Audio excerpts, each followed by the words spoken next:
இன்னியோட கதையில் நம்ம பார்க்க போகிறது 9வது திவ்ய தேசத்தை பற்றி. இந்த 9வது திவ்ய தேசத்தை பற்றி ஆழ்வார் ஒரே ஒரு பாட்டு பாடியிருக்கிறதா சொல்கிறாங்க.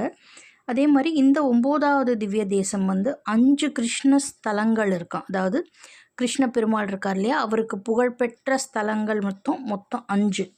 அதில் ஒன்று தான் இந்த திவ்ய தேசமான கபிலஸ்தலம் அப்படின்னு சொல்லப்படுறது. இந்த கிருஷ்ணருக்கான 5 திவ்ய தேசம், அதாவது 5 ஸ்தலங்கள் ரொம்ப பெருமை வாய்ந்ததுன்னு சொன்னாங்க இல்லையா. அதில் முதல் திவ்ய தேசம் திருக்கண்ணபுரம், அடுத்தது திருக்கண்ணமங்கை, 3வது திருக்கண்ணங்குடி, 4வதாக சொல்லப்படுறதான் இந்த திவ்ய தேசமான கபிலஸ்தலம் அப்படிங்கிறது. இந்த 9வது திவ்ய தேசமான கபிஸ்தலம் அப்படிங்கிறதுல தான் என்ன பண்ணுறாராம், ஆஞ்சநேயர் இருக்கார்ல, அவர் தவம் பண்ணுறாராம். எதுக்கு தவம் பண்ணுறாராம் அப்படின்னா கஜேந்திர மோட்சத்தை பார்க்கணும் அப்படின்றது. கஜேந்திரங்கிறது என்னது, ஒரு யானை. அந்த முதல்ல போய் அந்த யானையினோட காலை பிடிச்சிடும்.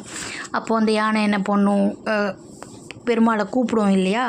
அப்படி பெருமாளை கூப்பிடும்போது பெருமாள் என்ன பண்ணுவார், அந்த முதலை கொலை பண்ணி அந்த யானையினோட காலை காப்பாற்றி கொடுப்பார். அந்த யானையினோட பேர் தான் கஜேந்திரன். அந்த கஜேந்திரனுக்கு பெருமாள் மோட்சம் கொடுத்தாரு இல்லையா, அதை பார்க்கணும், லைவில் பார்க்கணும் அப்படின்னு சொல்லி ஆஞ்சநேயர் ஆசைப்பட்டு தவம் பண்ணாங்க இல்லையா. அந்த தலம் தான் எதுவாக இந்த கபிஸ்தலம் அப்படிங்கிறது. கவிஸ்தலத்துக்கு இன்னொன்று என்னவா சொல்லப்படுறது அப்படின்னா, கவி அப்படின்னா புலவர்கள் இல்லையா. ஸோ புலவர்கள் நிறையா பேர் வாழ்ந்து பெருமாளை பற்றி நிறைய பாடல்கள் பாடினதும் இந்த 9வது திவ்ய தேசமான கபிஸ்தலம் அப்படின்னு சொல்கிறாங்க. இந்த பெருமாளுக்கு என்ன சொல்கிறாங்க அப்படின்னா ஆற்றம் கரை கிடக்கும் பெருமாள் அப்படின்னு சொல்கிறாங்க.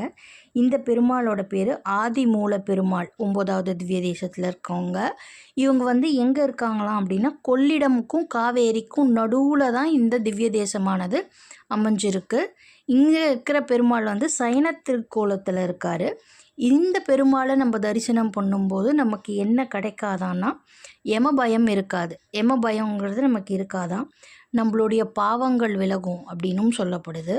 இங்கே இருக்கிற தாயாரோட பேர் ரமாமணி தாயார்னும் புஷ்பகவல்லி தாயார்னும் சொல்லப்படுது. இந்த பெருமாளோட வாகனம் எப்படி இருக்குமானா நீண்டு இருக்குமா, அதாவது கோபுரத்துக்கு மேலே வானை நோக்கி இருக்குமா என்னது பெருமாளுடைய வாகனமானது.